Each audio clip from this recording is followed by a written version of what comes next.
we must find a way that we too can move forward and eradicate poverty period period poverty in Nigeria. And so to do that with us, joining us to discuss this issue further is Joan Faluyi. She's the CEO and founder of Blossomflow Foundation.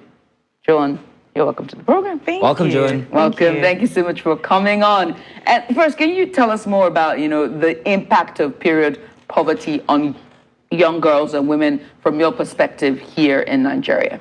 Yes, it's actually very, very bad situation for some of these girls. They get to miss school, their dignity, they don't have like the personalities anymore because they're ashamed of seeing their period.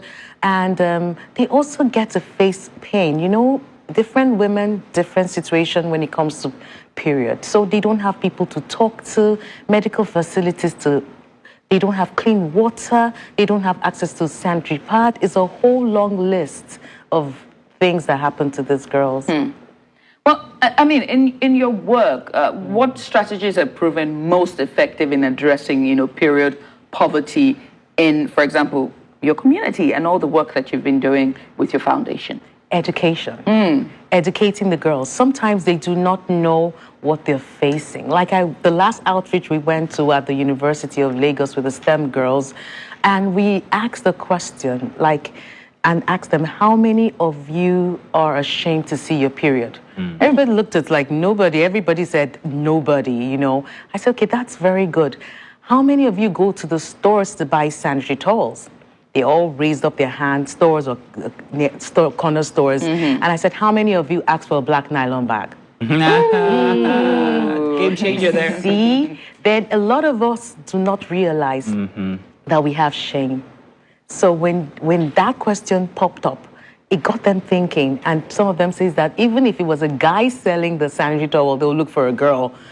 So it's a lot of education. We need to educate them that there's nothing wrong with your body. It's a natural phenomenon. It's a natural thing we need to see as a woman. It's natural. We should embrace it and love ourselves and love the power. Because, we need to harness the power. That's the word. Like the way we harness wind, we harness solar power. We harness the power of being a woman through seeing our periods. Time to calm down, ease out, to be able to re-energize and do better things. Interestingly, while you were giving the intro, Judith, she said, if you did not know, and then she goes on to explain what period poverty is. And I'm like, yeah, that's a good instance there because half the population, men mostly, aren't really aware of the menstrual cycle or how to attend to it. I love the way you talk about it with such dignity, it's a natural thing, and that's how it should be. And then your efforts to educate the girl child about the fact that you can't be ashamed of something that's absolutely natural. It's your body. It's the way it's supposed to go. This is how it's supposed to happen. Now, congratulations on that. But what about me? What about the boy child? What about men? How much education are we getting? Do we come to your forums? Now, it has to start from the home. The women, communities, the mothers have to educate their sons. For example, if you have a baby in the house, everybody's talking about diapers, right? But when the girl starts seeing her period, it's a hush-hush. Why? The mothers need to start educating their sons that it is a normal thing to see and to have an open discussion about it in the house. Then schools have to now jointly educate our men about period poverty or period. See, girls need to go through this stage. And the girl herself needs to be able to be confident enough to talk about it and make it a comfortable subject for the male. So it's a whole long list of education. However, the men have to be open-minded. They shouldn't be shy about it. I'm very sure if I asked you if you buy sanitary towels for your wife, I wonder what the answer would be. Well, yes, for the past 10 years, boldly and proudly so. Oh, that's very sweet of you. I want you to say that. I even anticipate. I'm like, is it a code red? But I mean, Joan, we've seen in countries like, Scotland and South Africa and Botswana, even Kenya, that are making strides in eradicating, period poverty. So I want to ask how important it is when it comes to public policy or policy change and the fight against, period poverty, and what more can governments do? In this case, Nigerian government apparently is Nigeria will do to fix, just to eradicate period poverty. Now, when we talk about period poverty, we just think in our mind it's only just not having access to sanitary towels. It's also clean water, facilities. So first of all, the government can create facilities, toilets, good toilet spaces where it is that girls can walk in and be able to use the bathroom and have access to water. Then I also advocate for sanitary pad dispensers. They can also enforce in law that all their public offices should have a sanitary dispenser. Yes, so that you can walk in, people can walk in and have access to that. Now, they can also enact it in law. They can also give huge discounts to the manufacturers, enable the environment to be able to manufacture and produce a variety of sanitary pads for different income brackets. So if the government is able to do that, because if we're asking the Nigerian government to say, give access to free sanitary pads to every woman, I think that's a very tall order. So, but being able to do at least those little things, offices, facilities. Do you realize that a lot of women do not have access to facilities? If you go to the market, we went to an outreach where we met a woman who was saying how they were able to protect a young girl that needed to change. So women came around in wrappers while she changed in public. I guess she was giving birth.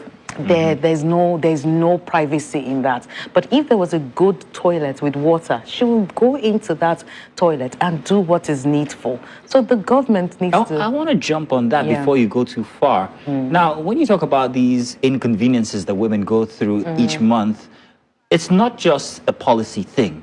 It's also a cultural thing. It's also a sense of stigma. So when it comes to the tradition and culture behind menstruation, how do you attend to it? Education. Still education. Education. The stigma starts from the upbringing. Our community is made of men and women. And if your mother thinks something is a shame, it passes on down to the child, who passes on to the next generation. Say that again for those of us. So you need to educate the men and the women. They need to understand that it is not a shame to see your period. It is natural. It is something beautiful. I can't overemphasize the beauty of it. So we do have a glass box in my house for when it is time, because my daughter's only 8 years old. We're going to break it and then read the instructions. However, do tell me now, exactly how can a father attend to a blossoming daughter when she comes of age? If she was to ask me first, and I'm sure she's going to ask me first, not her mother, Daddy, what's going on here? Exactly. What do I do? It's possible because girls tend to be more friendly to their fathers and boys to their mothers. So you need to educate yourself. Then again, go to a book, read, go to our website. We have a lot of information there.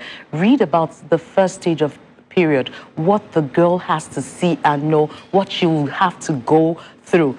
Educate early before it starts. Most parents educate when it starts. Do the early, because then again, there's a little girl that saw her period, I think about 10, 11, and she went to the bathroom and she saw a period and she came back and said, oh, mommy, I'm dying. My little life is cut short. You know, very dramatic child. It has to be a middle child, but very dramatic child. And you know, and they now had to explain to her, no, you're not dying. This is what, but you know what? If you had educated the girl early enough, she wouldn't be that dramatic. She'd actually be proud that the time has come. Yes. In some communities, it's celebrated though. Where they see the period, it's big celebration for the girl saying you're coming to womanhood. Yeah. Yes. In some communities, it's almost like you're getting married immediately. Yeah. I know that because I'm partly from Ecom, and there's something that they call, now I can't remember the name, it flies off my head, but mainly when the girl comes of age and the mother knows that she's already seen her first period, what they do is they now take her out of society and then they take her into what is now the fattening room, and then, she's not seen in public, and then when she comes out as a maiden, which is ready for marriage. Yeah, good thing I didn't do it. Yes, because they're ready for marriage. You can imagine if the child is just 10 years old. Yeah, that's a good thing I didn't do it. Anyway, we're pressed for time, Yeah. right? You are a CSO, or rather you have an NGO that really is talking about this thing, and you're pushing for this, and you're going out for outreach and talking to students and the communities.